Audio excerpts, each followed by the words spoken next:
Rádio Web Filosofia. Melhor uma única boa questão do que um monte de certezas.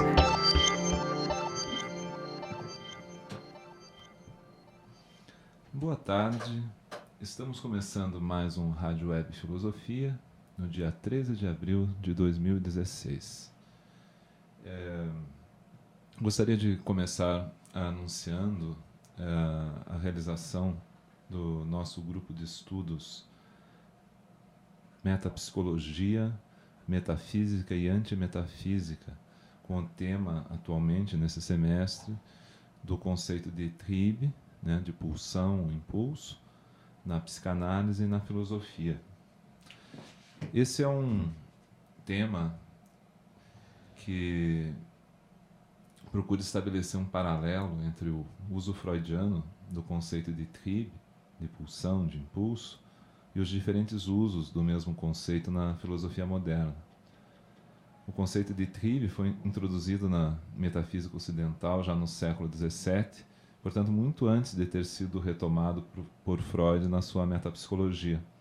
Esse paralelo, que a gente vem estudando, né, já há alguns semestres, e nesse semestre também, ele busca estabelecer as aproximações e distanciamentos de Freud em relação aos filósofos, especialmente em relação a Kant, Schopenhauer e Nietzsche, né? O grupo acontece todas as quartas-feiras depois do Rádio Web Filosofia, no Bloco Amarelo de Humanidades, aqui da PUC Paraná, em Curitiba, e se realiza na sala B3, no segundo andar do nosso departamento, tá?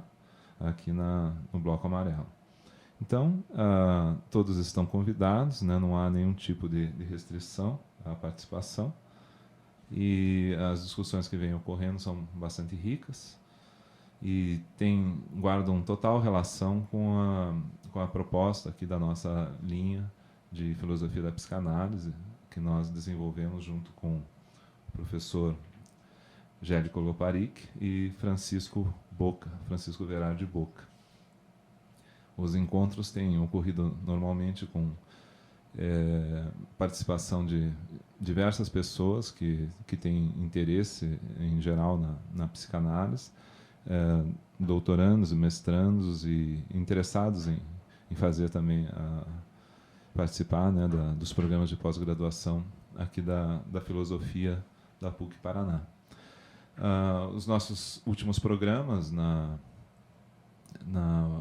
últimas 2 semanas, eles foram bastante polêmicos e guardaram bastante digamos assim, uma participação bastante volumosa, assim, intensa de ouvintes, e recebemos vários elogios pela coragem de tratar de um tema que polariza tantas energias, né, atualmente, e não é para menos, né, porque todo o país está envolvido nesse embate.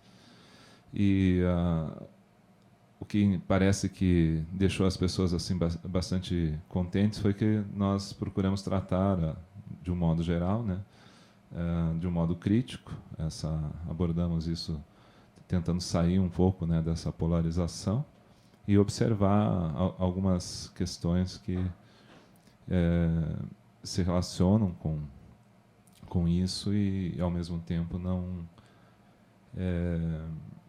digamos assim, não buscam propriamente fazer nenhum tipo de abordagem proselitista ou qualquer coisa do gênero. É óbvio que sempre as posições pessoais acabam aparecendo aqui e ali, mas, de um modo geral, o que impressionou as pessoas, e foi algo que a gente procurou mesmo ter como orientação, foi essa peculiar, né, distância que está sendo realmente muito difícil para as pessoas manterem.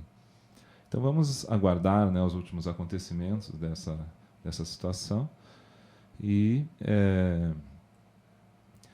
no caso do domingo, né, quando forem ocorrer realmente assim os últimos lances, né, desse processo de impedimento da presidente Dilma, e as manifestações que provavelmente vão ocorrer, e o dia seguinte, né, que é o mais importante, que seriam o modo como as pessoas vão assimilar o que de fato for acontecer e como que nós vamos poder lidar com isso na continuidade, né?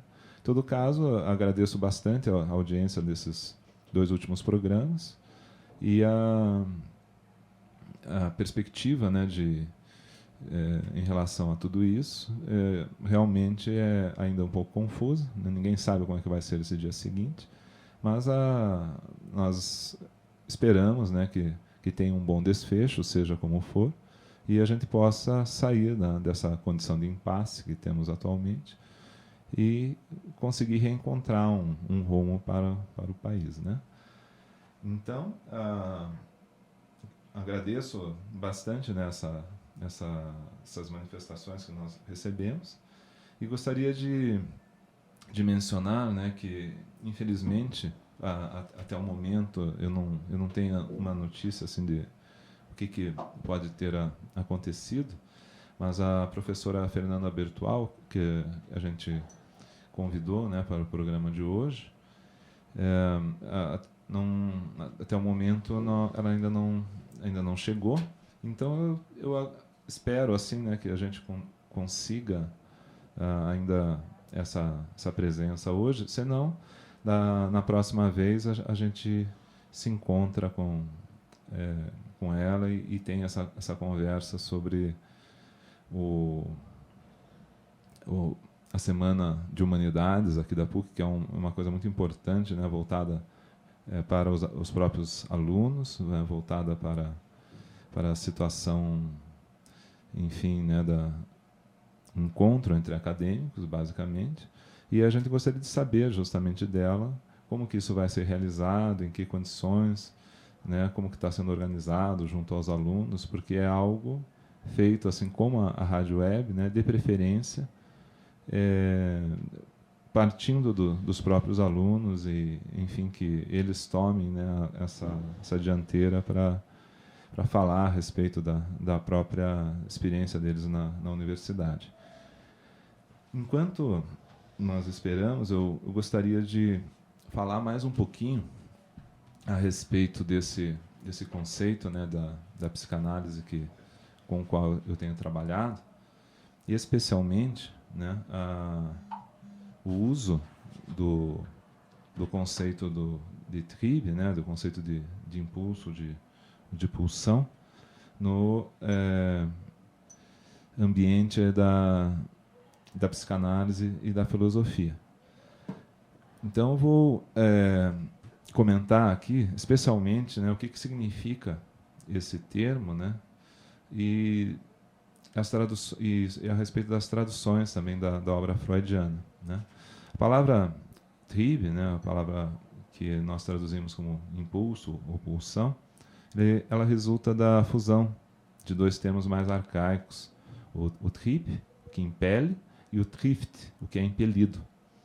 O Luiz Hans, né, que foi que desenvolveu trabalhos, né, bastante interessantes, né, nesse âmbito, comenta que a complexidade de sentidos que o termo original alemão adquiriu ao longo de séculos provém dessa dupla raiz, o que, por sua vez, resulta na impossibilidade de encontrar um equivalente adequado em português.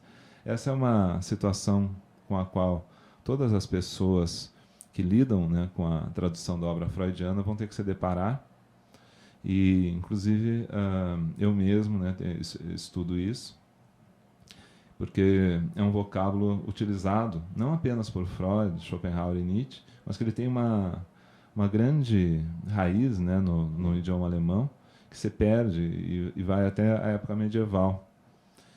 E é usado com grande frequência, presente em todos esses autores, né, e também, não apenas neles, em Leibniz, Kant, Fichte, uma plasticidade de usos assim, extraordinária, que corresponde à afirmação de Hans, do Luiz Hans, né, de que os sentidos do termo envolvem a filosofia da natureza, a biologia, a fisiologia, a mecânica, os sentimentos e afetos ou desejos. É devido a esses usos dicionarizados que Freud escreveu no texto chamado A Questão da Análise Leiga, que o Trieb é uma palavra, segundo ele, pela qual muitas línguas modernas invejam o alemão, porque realmente é de uma grande variedade de usos. Nos 3 autores, né, que a gente procura desenvolver no nosso grupo de estudos, o Freud, o Nietzsche e o Schopenhauer, eles souberam como ninguém, na minha opinião, tirar partido da riqueza semântica do termo, assim como da notória possibilidade de formar compostos. Entre os 3, aliás, Nietzsche é o que mais faz uso dessas possibilidades, e Schopenhauer o que faz o uso mais austero, optando, no mais das vezes, por sua forma simples. A formação de compostos é uma coisa muito comum, né, no idioma alemão, e em relação a Nietzsche e Schopenhauer, né, o Freud ele é levado pela própria natureza da psicanálise, que ele pretende trabalhar como uma ciência, né, que ele chama de uma jovem ciência da psicanálise, de um modo mais voltado para as questões clínicas relacionadas ao psiquismo e relacionadas à possibilidade de você fazer uma ponte, algum tipo de ponte entre o mundo biológico e o mundo pura e simplesmente psíquico, né? Em qualquer caso, né, desses autores, essa característica que nós chamaríamos de polissêmica do Triebe, né, em seus usos substantivos e atributivos, faz com que uma tradução uniforme por um único termo, equivalente, seja uma missão virtualmente impossível. Nesse sentido, admito, né, e não apenas eu, mas também Paulo César de Souza, o próprio Luiz Hans, que dificilmente vai se chegar a um consenso em relação a esse termo. O mais curioso, desculpem, é que esse termo foi traduzido pelo Paulo César de Souza em suas traduções da obra de Nietzsche como impulso. Mas quando ele vai traduzir em Freud, ele chama de instinto. E atualmente, pelas conversas, né, que a gente tem ouvido nesse contexto,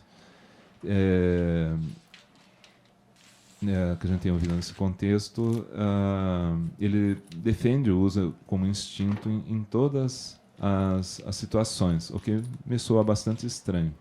Então foram algumas palavras ditas a respeito, né, do nosso tema do grupo de estudo de psicanálise.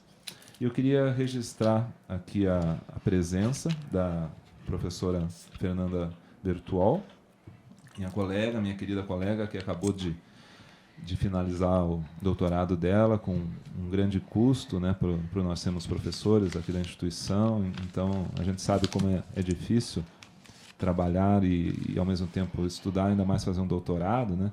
Tem muita gente que se separa, que se mata, né? E a Fernanda está aí, né, livre, leve e solta, né? Sempre muito prestativa, sempre muito simpática, sempre muito cooperativa com a gente, com os outros professores, né, e com a própria instituição, o que certamente custa muito a ela, né, como é proverbial, né, essa dificuldade.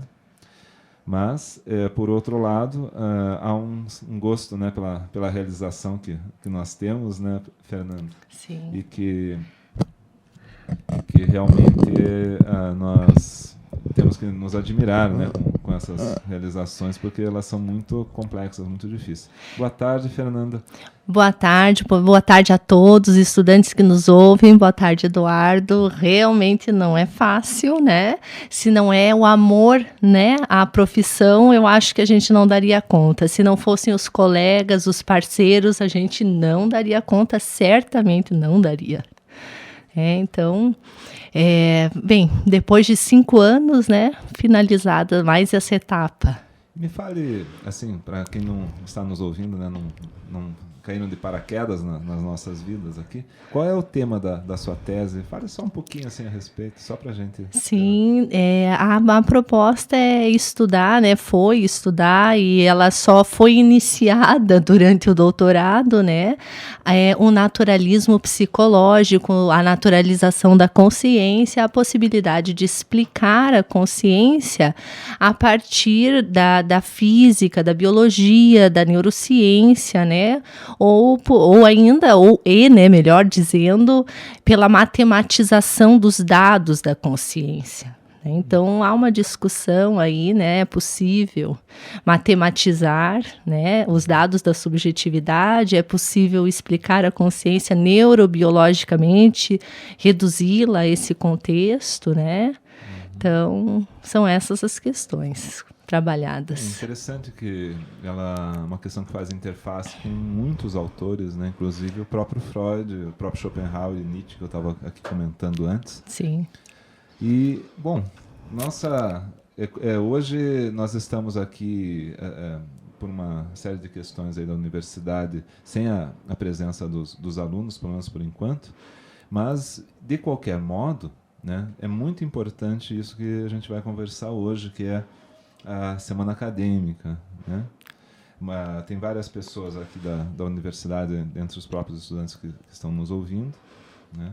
E eu acho interessante, né, porque é uma coisa que demanda muito a participação dos estudantes, né? E eu gostaria de saber de você como que isso está sendo estruturado, qual é a visão geral dessa semana? Então, essa é uma proposta, já vem acontecendo, é uma tradição, né? A Semana Integrada tem a proposta de articular diferentes interesses dos cursos, mas sempre a partir do ponto de vista ou das propostas dos estudantes. Então, ela não é pensada, ou não deveria ser, pelos professores. Há um processo interior à sala de aula, há um processo curricular que já é pensado pelos professores, mais propriamente, não somente, né?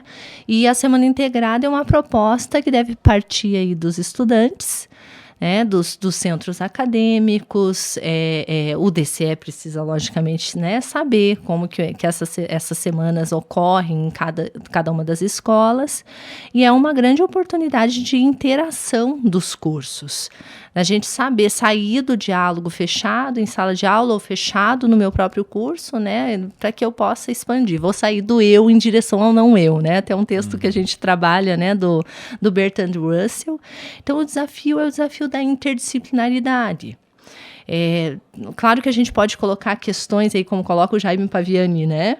A interdisciplinaridade, ela pode ser vista como um problema, porque o ponto de vista é a disciplina e eu vou tentar um diálogo, né? Em que instância, a partir de que ponto ocorre esse diálogo, né? E como fazer para que ele não se torne uma torre de Babel, né? Exato, que é onde claro.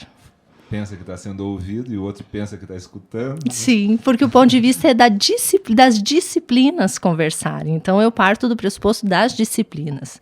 Mas não tem, a gente, né, ainda está muito distante de uma outra possibilidade. Então, é o mínimo que a gente precisa pensar, esse diálogo, essa interdisciplinaridade. Não no contexto de uma super especialização, né, das disciplinas fechadas e discutindo em si mesmas, né, a superdisciplinarização. E qual foi mais ou menos a série temática né, baseado nisso, né, da necessidade de uma conversa? O que é produtivo? E o que foi proposto efetivamente? Certo, então, devido a toda essa situação, né, existe uma crise da educação, né, não só no nosso país, né, nós vivemos num mundo, numa sociedade que a informação é disponibilizada, existe muita informação, o acesso é extremamente facilitado, mas nós não sabemos muitas vezes, como buscar, o que buscar.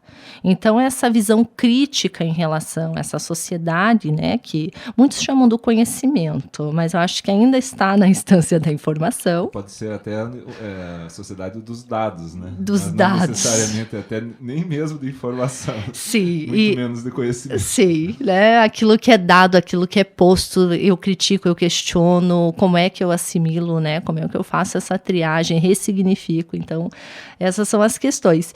Então, a gente pensa no momento também a valorização dessa profissão, da profissão docente, né? Que é a grande promotora dessa criticidade, né? Então, qual é o valor do professor?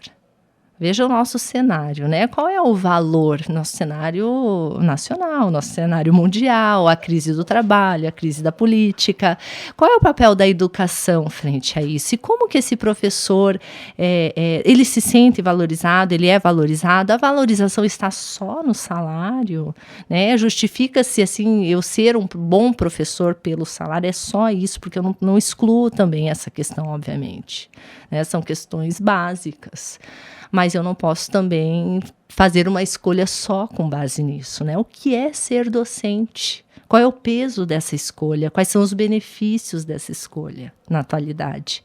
Então, o desafio é grande da nossa Semana Integrada, e eu diria que é um tema interessante para toda a universidade, não só para a nossa Escola de Educação e Humanidades. Sim. E aí, Eduardo, quero assim parabenizá-lo pelo, né, o papel que na sua figura tem sido exercido pela Rádio Web, que pode ser uma possibilidade de compartilhar com estudantes não só da nossa escola o que vai ser debatido durante a nossa semana. Sim.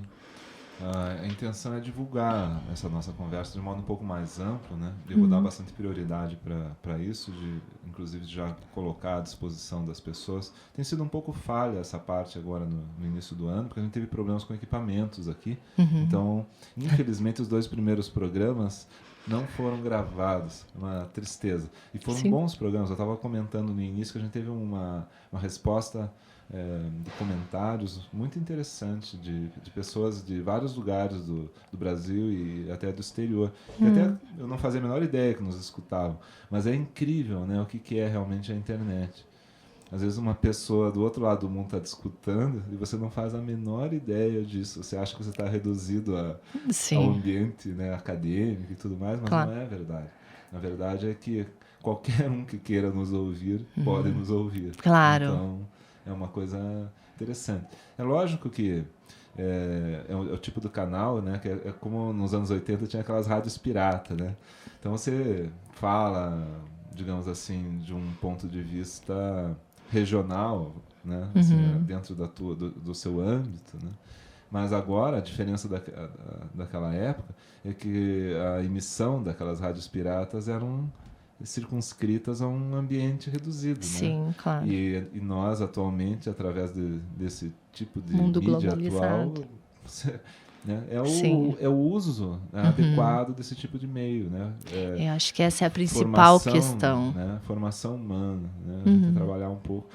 Eu queria aproveitar para fazer um elogio, né, aos nossos estudantes, que muitos deles que nos acompanharam aqui desde que nós iniciamos esse percurso, se tornaram pessoas bastante seguras na arte, né, do diálogo, de falar ao vivo, enquanto no início eram pessoas tímidas, que tinham uma certa dificuldade. Não todos, naturalmente, tem pessoas que têm essa facilidade, né? E outras não. Mas aquelas que não tinham facilidade, elas se desenvolveram.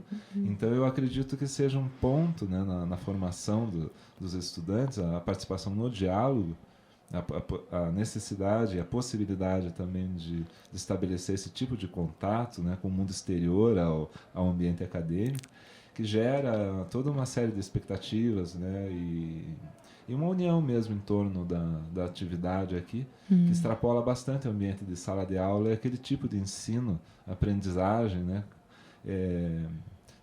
que na verdade parte muito do saber, entre aspas, do professor, mas que muitas vezes o aluno ele fica totalmente negligenciado, né, e já não se torna propriamente um estudante. Ele fica ali com um aluno sem luz, alguém, né? Que se inscreve numa universidade, passa por ali, mas a gente não os conhece realmente. Depois que eu comecei a fazer o Rádio Web, eu comecei a pesquisar um pouco mais nas salas de aula também, aquele aluno mais tímido, mais quieto, fazer ele falar um pouquinho comigo de um modo privado, naturalmente. E eu descobri muitas pessoas que tinham muitos tesouros ali, no seu silêncio, né? E por curiosidade mesmo. E realmente isso se comprova, né? Tem muitas pessoas que elas precisam mas é desabrochar, porque elas têm muitas coisas, muitos talentos, muitas qualidades que podem aparecer, né? E que a gente precisa estar disponível enquanto professor a perceber, né? A perceber o outro, a perceber as dificuldades e criar essas oportunidades. Que vai além da técnica. Vai muito além da técnica. É uma coisa de sensibilidade humana, de você, claro. né? Aquela coisa de você se reunir com as pessoas. Hoje, paradoxalmente, isso não está acontecendo a contento. Como deveria, por conta né? da circunstância. Sim. Mas aqui, em geral, está cheio de gente, né? E é interessante. Mas, por outro lado, curiosamente, né, também, a gente pode aproveitar essa conversa mais privada privada, assim, entre aspas, sim, né? Ou seja, sem a companhia dos estudantes. Só para nós. Só para nós, mas, e usar um pouco mais o tempo, né, para falarmos. Claro. Então, é por aí, é esse o desafio, que é escolher ser professor, o que perpassa, né? Eu mesma tive uma situação uma vez, acho que vale a pena compartilhar. Então, assim, às vezes a gente, né, entra numa sala de aula, já vai para outra, tem um tempinho curto, né, entre uma atividade e outra. E eu lembro de uma vez um estudante fantástico de um determinado curso, que não convém dizer, né? Que ficou me esperando no intervalo, né? Ele já estava durante a própria aula, assim, com um comportamento muito diferente, né? E claro, a gente é acostumado, não era a primeira semana de aula, já tinha passado um tempo, o hábito consolida, né, alguma segurança, né, em relação a gente, ao conhecimento que a gente tem, né, das coisas em geral, das pessoas. E eu percebi que ele estava diferente. Bem, a aula foi tocada, porque a gente sempre está para atender uma grande maioria, né? E precisa ter olhos também aos indivíduos, precisa ter olhos a cada um. E esse estudante se portando de modo diferente. Como assim? Ele sempre sentava no meio, assim, bem à minha frente, no meio da sala, e aí ele estava num canto perto da porta, com capuz, assim, o comportamento diferente. E aí, de repente, ele sai um pouquinho antes da aula, saiu da sala, e uma estudante que era representante de turma me procurou e disse: professora, a gente não está entendendo porque ele veio, porque ele acabou de enterrar o pai. E ele veio à sala de aula, e ele veio hoje, ele tinha dispensa, é um direito, né? E ele ficou aguardando, e ele, assim, se me recordo bem, ele estava com o texto na mão, mas ele queria falar desse texto, um texto que a gente trabalha, né, na filosofia, que é o texto do Michel de Montaigne, texto sobre a finitude. Sim. E ele disse: professora, se não fosse essa aula... Sobre a importância da vida baseada na finitude, né? É claro. Aprender a viver é aprender a morrer é aprender a viver. Tantos filósofos falaram isso, né? Gente, a gente não imagina como isso toca o estudante, mas eu vou dizer que esse estudante nesse dia me deu a maior aula da minha vida. Então é interessante a troca. Então eu penso assim, é claro, né? Essas são... o que ele queria me dizer? Obrigado pela aula, porque eu estou em pé hoje. Mas a gente é recém-enterrado o pai, né? Veja, no mesmo dia. Ele usou isso para elaborar um pouco, sim, né, dentro da possibilidade daquele momento. Claro, não é que um texto salve a pessoa numa situação dessa, mas ela te dá ferramentas, instrumentos de olhar de um outro modo, né? Pode acontecer, dependendo do modo como a gente se disponibilize a isso, né? Só que eu estava entre a cruz e a espada. Eu falei, mas eu não vou poder atendê-lo nesse intervalo, porque eu tenho menos de 5 minutos para chegar na outra escola e dar outra aula. E eu tenho que fazer escolhas, né? E às vezes o mundo da vida, ele grita, ele pede socorro, né, a gente. Então nesse dia eu francamente, olha, veja que eu estou falando isso no rádio, eu atrasei a minha chegada na outra sala para ouvir esse estudante, né? E foi um momento que eu tive uma aula. Eu não imaginava que... Claro, a gente sabe até ouvir, mas é preciso, né? Até o dia que ele me disse isso: professora, esse texto teve esse poder na minha vida, né? Mas é dilemático. Como que a gente, né, dá conta? Você veja, ao mesmo tempo que eu estou atendendo o estudante falando que perdeu, né, um pai, que o pai faleceu, e veja que faleceu, assim, foi um infarto, né, que ele teve um infarto fulminante. Mas é justamente disso que o Montaigne fala, né? como, né, tudo isso pode acontecer de uma maneira qualquer súbita e mesmo o homem mais poderoso do mundo, o imperador de Roma, pode morrer com um caroço de uva. Claro. Na garganta. Tem alguns que dizem que não tem fé nenhuma, né? Mas a gente tem alguma fé, nem que seja que a gente, né? Eu vou estar viva daqui a 1 minuto. De que, né, o meu salário vai ser depositado no final do mês, nem de que eu vou contar com a amizade de alguém amanhã. A gente tem sempre algum tipo de crença, né? De todos os tipos. É claro, é claro. Então é importante isso. E essa ressignificação. Até a crença de que a gente está aqui falando um com o outro, né? Sim. Me prove. Tem o poeta Mário Faustino que diz assim que a sorte nesse mundo é mal segura. Né? Sim, olha, exato. Pode ser que a gente não esteja aqui. Não esteja, ou né? Acho que a gente é maluco por causa disso.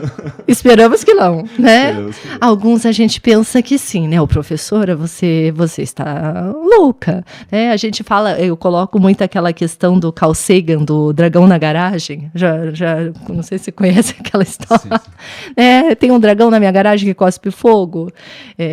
Afinal de contas, o que você faria enquanto um acadêmico? Professora, você é louca. Professora, que papo é esse? Até que alguma criatura na sala de aula, né? Professora, me prove.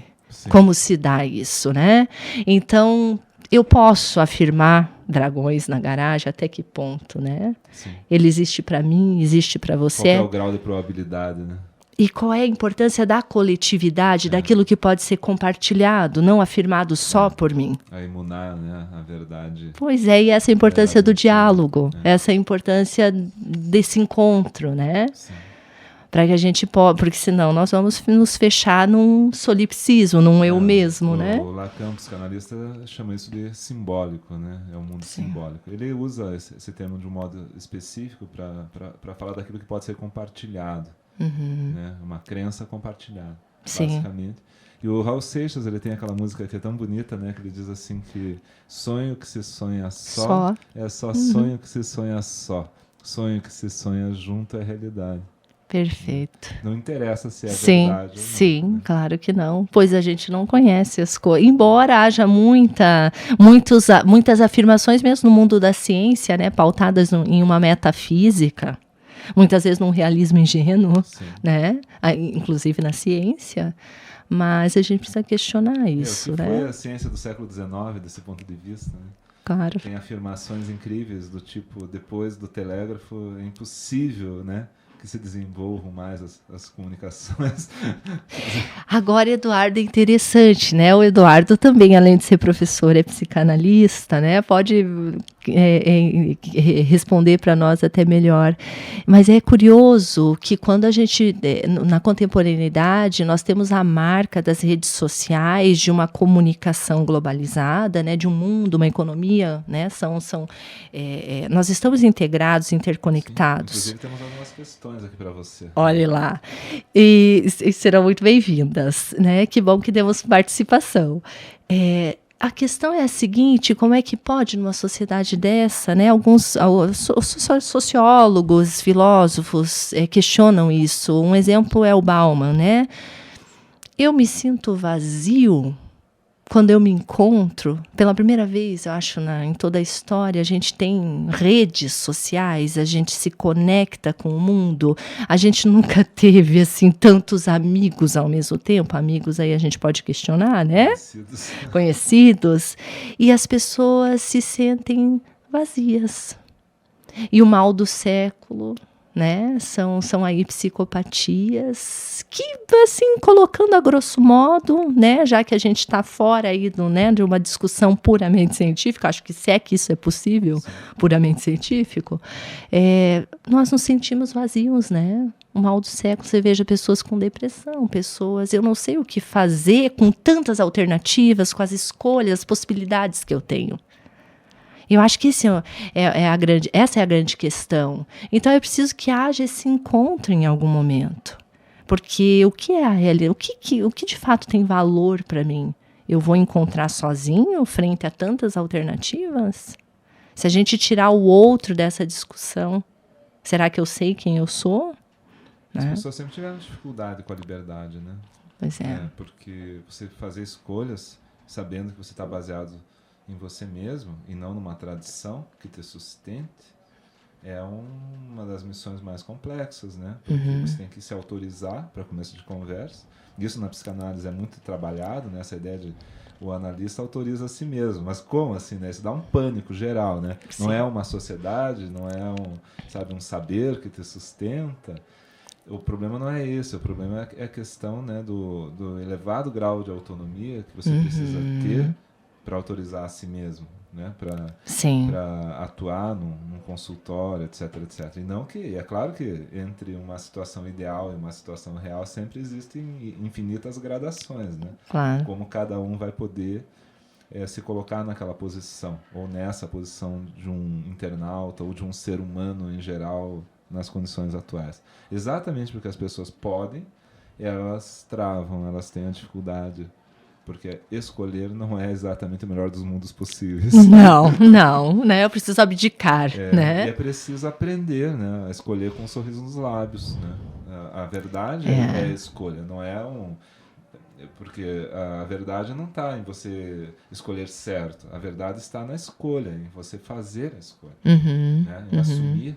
Claro. Porque a partir da posição que você escolhe também uma perda, você escolhe também se responsabilizar por tudo que vem acontecer depois. Não adianta dizer que eu não sabia, né? Sim. Eu não tinha todos os dados. Sim. Ou que eu escolhi um curso só por uma disciplina, não é isso? Que eu escolhi uma pessoa só por essa característica, a gente escolhe um pacote, né? Inteiro, e que a gente não sabe, não é um pacote fechado. Antes fosse. Mas não é. Sim, então, iria perder a graça. Eu trabalhei isso na semana passada no grupo de estudos, né, de psicanálise do ponto de vista do instinto e da pulsão, né? Que a pulsão é uma coisa humana, no sentido de que envolve justamente a escolha, a possibilidade da escolha dos alvos muito variados, né? Mas o curioso é que a partir do momento que esses alvos passam a ter alguma medida de ganho, de satisfação, eles passam a ser especialmente determinados, ou seja, a pessoa tende a voltar por ali. Mesmo que esse ganho seja um ganho envolvendo muita dor. Claro. Você pode ver como as pessoas elas ficam no sofrimento delas na região segura, onde elas já conhecem. E gera-se uma inatividade. E é curioso que existe uma espécie de nostalgia do instinto na escolha humana, porque as pessoas querem justamente aquele alvo não variável. Elas querem aquilo que é sempre do mesmo jeito. A tendência a um sedentarismo, a um conforto, né? Claro. Reduzir a atividade ao mínimo. Sim. Então, a vida está sempre lutando com a morte, né? Sim. Lutando no sentido daquele jogo de xadrez do filme do Ingmar Bergman, né? Sim. Agora me fugiu o nome, infelizmente. Eu não me lembro também. Mas a situação de uma tensão. De uma certa tensão. De uma tensão. No vivente, sim. Né? Quer dizer, que ele tem que fazer escolhas, e essas escolhas podem ser catastróficas sempre, assim como podem ser benéficas. Sim. E a gente não sabe tudo sobre as nossas escolhas, né? Por isso essa tendência a gente voltar para a rigidez. Então, quando as pessoas, por exemplo, na nossa situação política, pedem de volta uma ditadura, coisas assim, esse pedido pelo pai, né? Pela ordem cósmica, inclusive, né? Algo que ordene, que faça uma supraordenação da realidade, né? Onde nós estaríamos supostamente seguros. Sim. É Hobbes, né? Você aliena a sua liberdade em troca de segurança. Né?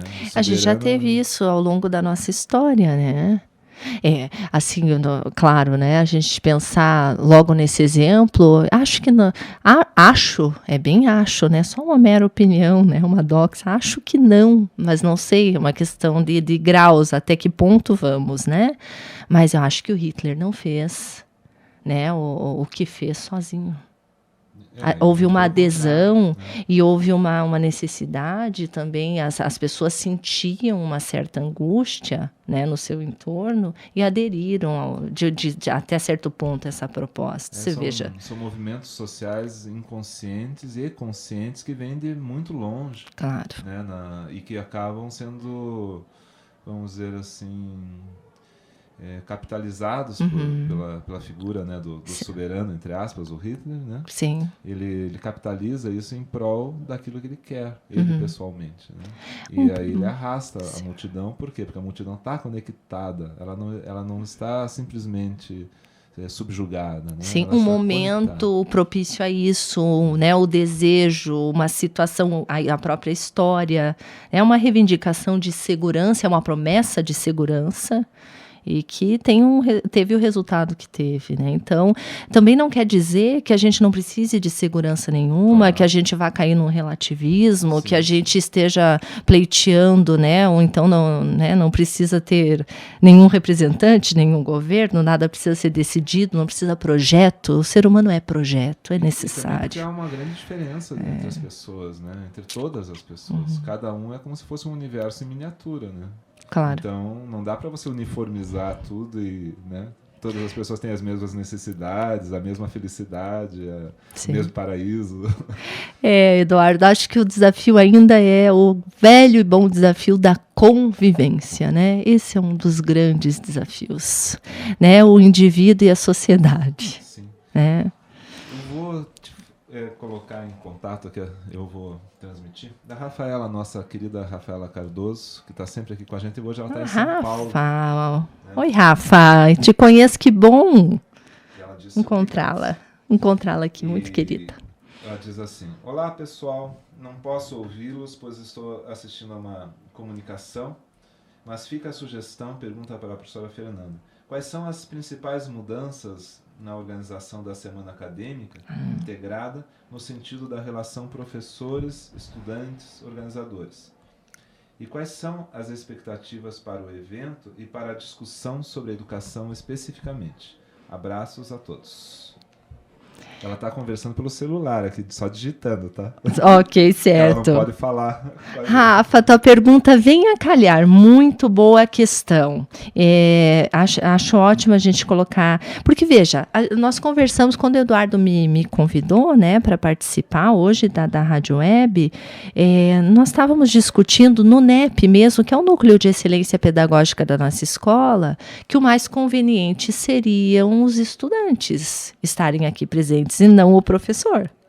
Por outro lado, a proposta da semana integrada começou a ser pensada no ano passado já. E é impressionante como nós temos assim uma participação extremamente flutuante, né, de estudantes, de professores, por N razões. Então, a primeira estratégia... Muito líquido, como diria a Balma. Mas muito líquido. Eu acho que é, assim, vaporizado, né, já. Já virou... O estado já está ficando... Passou... Pois é. Mas, ao mesmo tempo... Há estudantes que desde o início, pelo menos nesse ano, que começaram a participar das reuniões, são extremamente propositivos, engajados e assumiram aí a situação da semana integrada. Isso é interessante, mas faltam pessoas, faltam participantes. Nós precisamos de mais pessoas envolvidas na própria organização da semana, que agora nós, enfim, conseguimos ontem fechar essa programação, né? Já temos uma programação. E é um desafio grande. Você veja, a gente tentamos pelos centros acadêmicos da nossa escola. Alguns cursos não têm centros acadêmicos, outros têm, alguns podem vir. Então, Eduardo, Rafa, é um desafio grande. Qual é a realidade dos nossos estudantes? São trabalhadores que estudam à noite, são estudantes de manhã que trabalham à tarde, são pessoas que estão se desdobrando para dar conta da vida universitária. Das bolsas, né?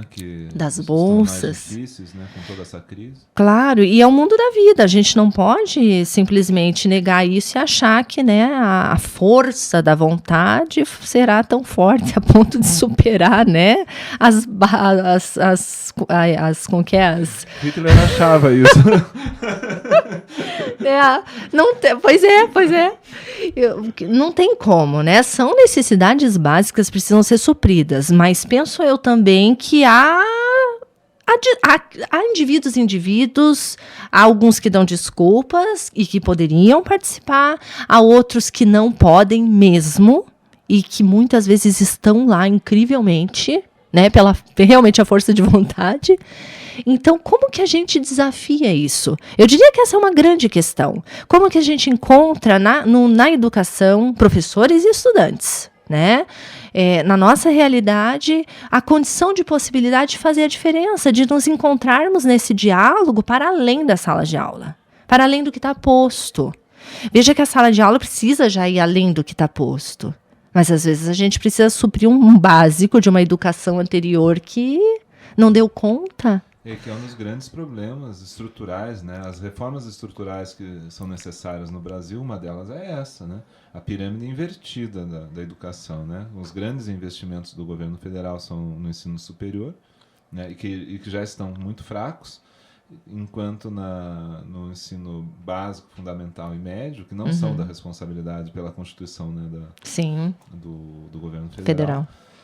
Acabam, né, numa condição bastante precária. E daí, quando as pessoas chegam na universidade, elas chegam por regime de cotas, elas chegam de várias maneiras, né, que são saudáveis no sentido de recuperar né, uma coisa que não foi suprida anteriormente. Lógico. Mas a gente fica eternamente nesse sistema, né, de quebrar galho, né?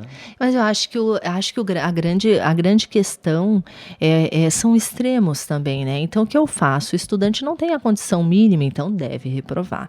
O estudante não tem tem uma super condição, mas os outros não têm. Como que a gente faz? Secções? Ou não há o valor, né? Que a educação mereceria, né? Claro. Ou vou resgatar todos numa turma de 70, de 90, de 50, seja de 30. Um professor, né, por vez, um em cada aula.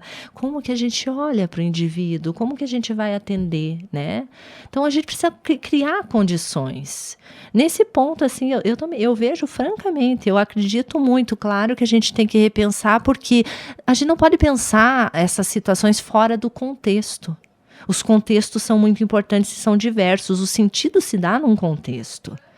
Então, no caso das nossas metodologias ativas, a aprendizagem ativa que convida esse estudante a participar da própria construção do processo. Não é ele definir a metodologia, definir o que vai ser, né, o conteúdo, não é isso. Mas a gente precisa nós precisamos ouvi-los também. As próprias avaliações têm que ser assim também. Claro. Porque senão você não evolui, você não sabe direito o que você está fazendo, porque você não tem. Bem, se as avaliações fossem ótimas, todos os funcionários públicos seriam, né, adequados. Eu acho que todas as instituições em que você ingressa, né, nas quais você ingressa por um concurso, por um processo avaliativo, garantiria o sucesso, né, do profissional, da proposta dele, das suas atividades na instituição nesse sentido. Bem, então a Rafa faz essa questão de como que está o engajamento. Há sempre esse dilema. As pessoas não têm sempre a condição de participar e alguns têm a condição de participar. Não cabe a nós esse julgamento de quem tem e não tem a condição. A pergunta é como fazer para que a gente tenha uma maior adesão. Né? A partir de uma discussão como essa, numa semana integrada, propostas poderiam surgir daqui. Então, a gente está tentando nessa semana integrada, sabe, Eduardo, e aos ouvintes, né, quem participa, né, quem são os estudantes da nossa escola e quem está além, né, não está nem no contexto aí da PUC Paraná, porque não falamos só com... Como é o caso do colega, professor, mas da Federal Rural do Rio de Janeiro, Leandro Chevitarese, que está nos ouvindo.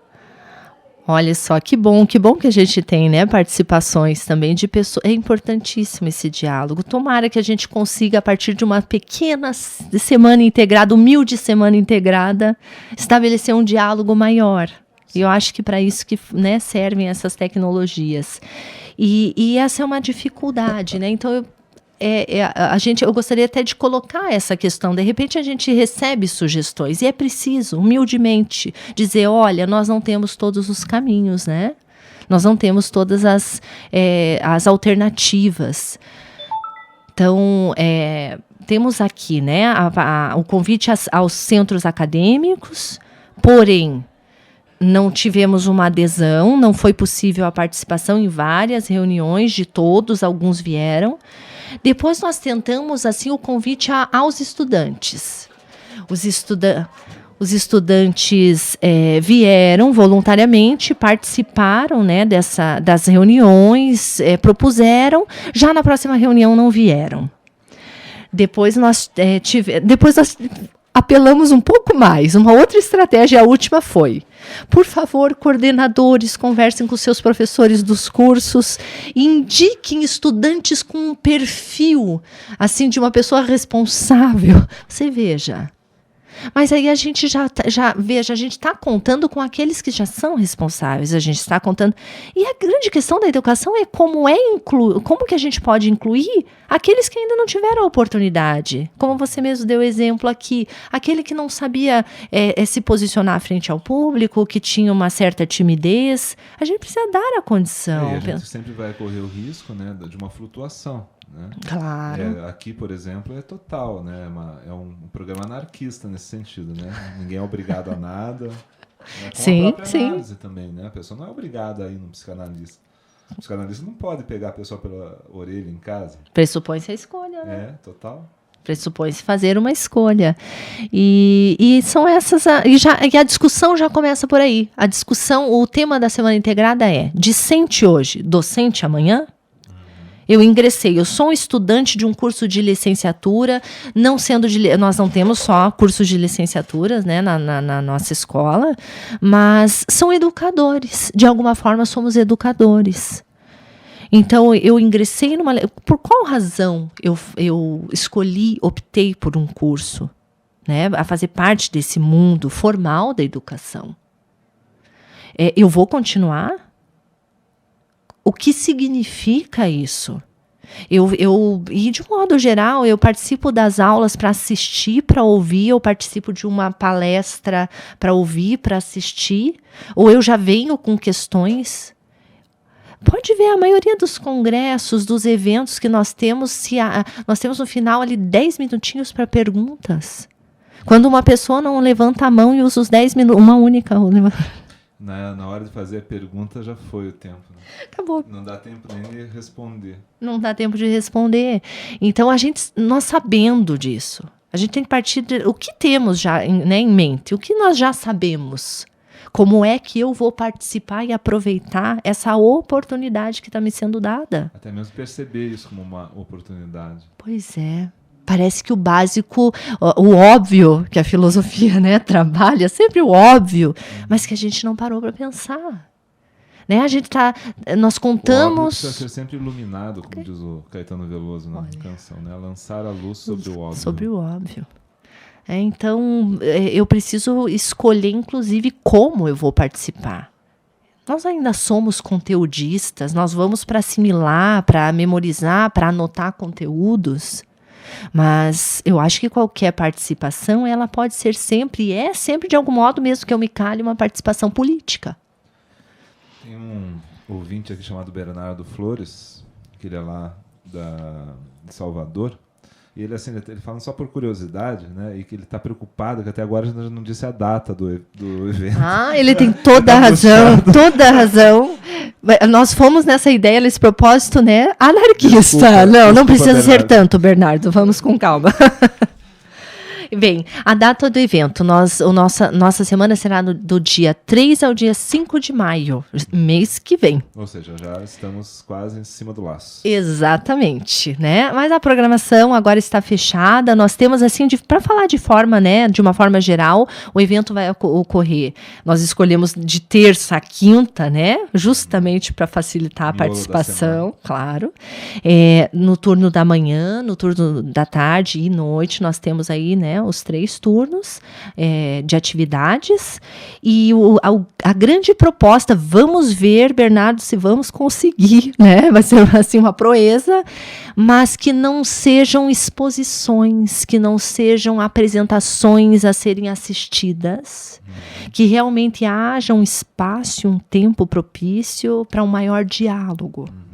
Então, nós vamos debater no primeiro dia a valorização dos cursos de licenciaturas. Nós vamos trabalhar essa questão. Vamos depois ter oficinas e fóruns. No segundo dia já vamos trabalhar com alguns princípios, daí, claro, da nossa universidade, que são dentre os quais a gente destaca um grande propósito, que é a promoção da autonomia, né, do estudante. É um desafio grande. De novo, com oficinas, com fóruns, com esse enfoque mais interativo. Ainda na quarta-feira, nesse segundo dia, nós fechamos a noite com uma mesa interdisciplinar. Tá? Então, são vários profissionais que vão apresentar pesquisas que estão sendo feitas, que envolvem, de alguma forma, a profissão docente, a valorização do professor, né? Os desafios da educação no século XXI.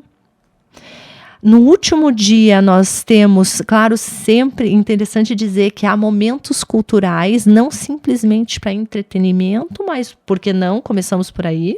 Por que não, né? Por que não? É lógico, por que não? E eu acho que é uma via muito interessante, né? E os momentos culturais estão fantásticos. Eu já chamo todos que estão ouvindo, venham mesmo, não venham assim só para momento cultural, não tem importância. Eu ia falar uma coisa, né? E assim, existe uma grande possibilidade do Gelson Oliveira estar nos ouvindo hoje, sabia? A partir de Londres. Olha, que legal, Gelson, que saudade. Semana passada, né? E ele sempre diz essa questão, né, de como o cérebro, né, ele atua na situação de sala de aula, o aluno ouvinte, como é baixo, né, o aproveitamento, e como em outras situações onde nós nos interessamos pelo que está acontecendo, seja o que for, né, o cérebro funciona ativamente. Né? Citando uma pesquisa, ele trabalhou isso algumas vezes em palestras no ano passado. Então, é uma boa lembrança também. E se caso ele esteja ouvindo, um abraço, né, Gelson? Um abraço, Gelson. Estamos mesmo. Mas eu acho que ele vai trazer boas novidades. Aliás, ele já está trazendo, eu já ouvi dizer que foi excelente a inauguração aí nesse ano do grupo de estudos em Hans Jonas. Os estudantes já comentaram. Ele fez uma participação por Skype, pelo que eu ouvi. Pois é. Fantástico. E o pessoal está muito motivado, né, com essa proposta. Bem, então, essas são as questões, né? Por que não por via da arte? Nós também somos muito preconceituosos, né? A gente não pode banalizar e fazer de qualquer jeito, precisa ser pensado, precisa ser sistematizado. Mas a gente não precisa expulsar os poetas da cidade, né? Exato. Por que não? Somos ainda, eu acho que essa questão está ainda assentada no tradicional problema mente-corpo. O corpo ficou à margem de uma discussão aí onde a razão impera, mas, né, qual é o meu contato primeiro, imediato com o mundo? O que me chama atenção a partir do quê? É da reflexão ou é de algo antes da própria reflexão? Gera a própria reflexão. Claro. Aonde está assentada a filosofia, o conhecimento, a ciência? E o próprio Platão ele é um enigma desse ponto de vista, né? Porque a obra dele é uma obra muito artística. Né? Sim. Ou seja, ele sabia lidar com essas questões, né? Eu acho que talvez a única coisa que ficasse talvez mais forte para ele seja essa questão do excessivamente desconectado, né, da coisa que injustificada, né, da descontextualizada, sem propósito, né, claro, que está muitas vezes, né, implícita em muitas coisas, sem finalidade, sem propósito, já em Aristóteles. Não apoia a filosofia tanto quanto seria talvez do gosto, né, do filósofo. Sim, mas é importante também um espanto, né? É importante, né? Daí já kantianamente, nem Aristóteles, nem Platão, né? Avançando, é importante que a gente contemple. Hoje um estudante perguntou para mim, mas professora, a gente trabalhando um texto, né, do Bertrand Russell, O Valor da Filosofia, a Contemplação Filosófica. O que é contemplação? O que é contemplação? Puxa, e aí eu utilizei o exemplo do sublime em Kant, né? Sim. Da estética kantiana. E que é a coisa do espanto. Do espanto. Né? Por que a gente tem que racionalizar? A linguagem precisa dar conta de tudo isso? É o que vai além. E o infinito não é o infinito no sentido do cosmos, do nada, universo. Pode ser o nada. tudo, Pode né? ser o não ter saída para nada e agora, o momento da guinada, né? Pode ser você, esse encontro pode ser extremamente sublime. Né? E é difícil que aconteça para mim, francamente.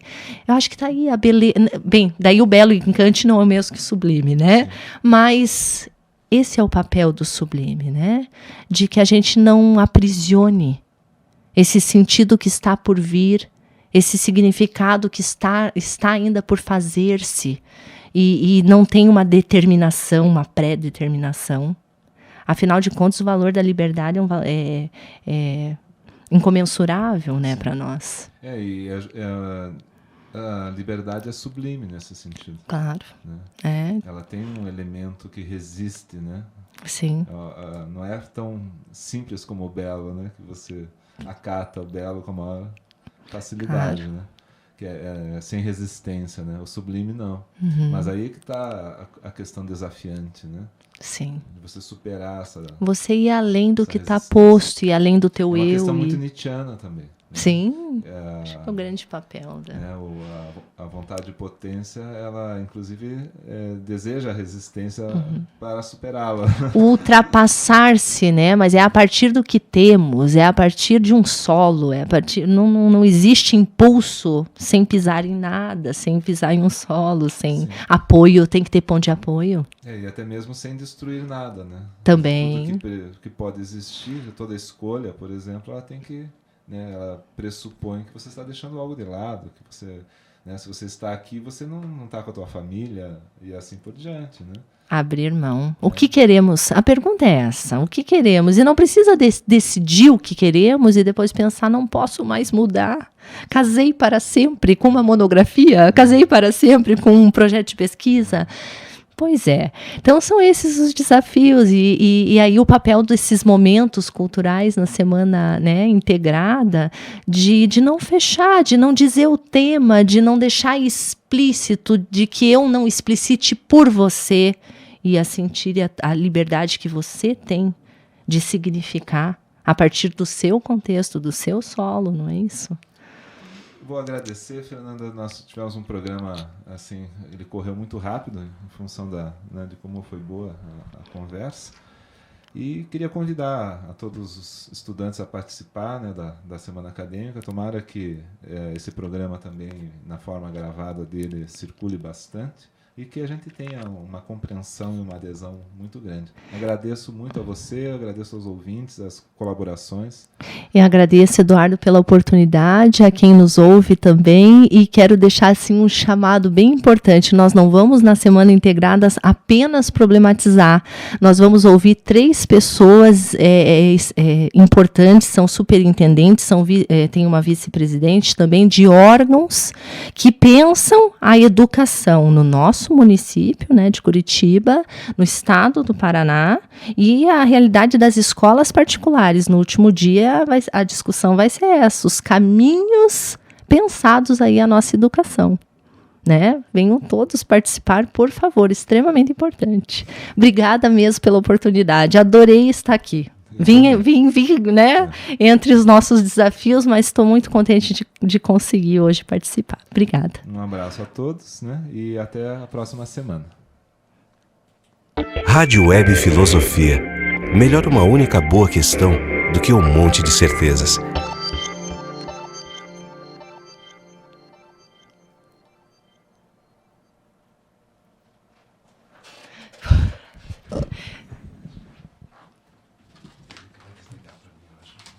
Certeza que o procedimento foi correto.